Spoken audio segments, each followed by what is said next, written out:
I saw somewhere in the email that you, Mr. Johnson, had written to Ms. Thompson about the investment being returned being optional within your discretion. So you could essentially return her investment. I could, and it would be a very bad precedent for us because there was no cause for us to return it based on what's in the investor agreement.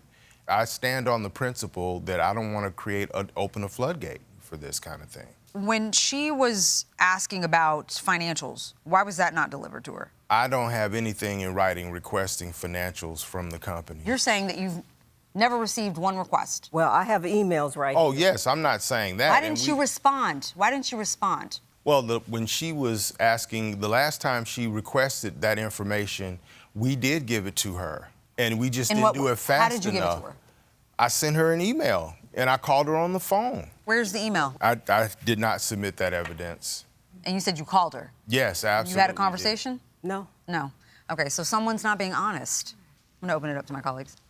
Why are you suing him and not the company? He was the only person that I've talked to via email or telephone about the financial transaction. He was the only person that I interfaced with. He's the only person that I spoke to. I understand that, but you cannot interface with a company. Perhaps not. However, Right. what I have done is spoke to Mr. Loveless on more than one occasion, as demonstrated through these emails, and he said he was going to pay me back in June, in July, and August, and then he sent information to the Attorney General of New Mexico stating that he was going to give me the money back. Is there a reason you didn't sue the company?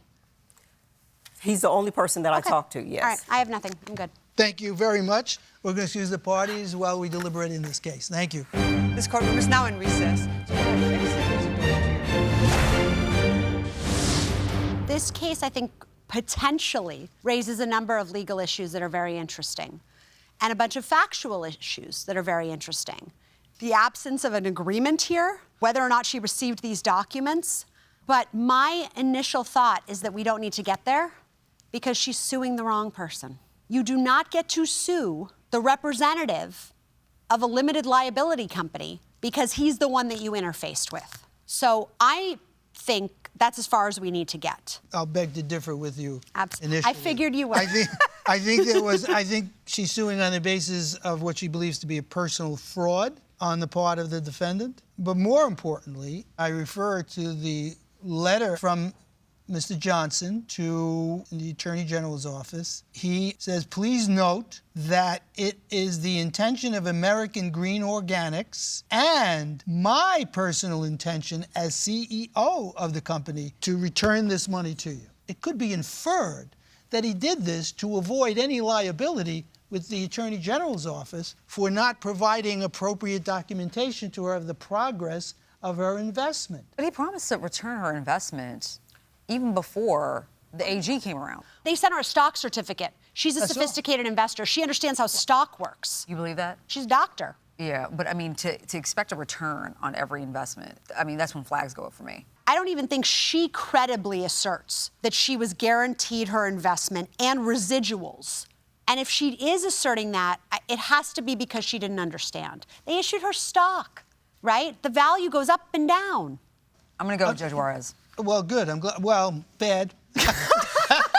Because I'm reading this, and this is my last comment here on this. I'm reading the letter that he wrote directly to her. He says, I hope this letter finds you well. I am writing to acknowledge receipt of your formal request for the return of your investment. This letter is sent to confirm that your request is granted without prejudice and will be honored in full. Read the next sentence. Yeah, American Organics will return the funds to you no later than June 1st. Right. But when you go to the letter to the Attorney General, he says not only American Organics, but I am going to pay it. I dissent. She can still sue the company, which is why I don't feel as bad dismissing her case today, because I do think that these letters, as you pointed out, and this is what's convinced me to go with Judge Juarez, is your line-by-line reading of these letters, and his capacity is as CEO. I mean, these letters are on letterhead.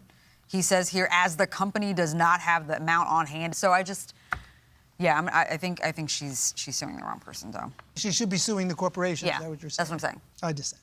Okay, so we have a verdict and a dissent.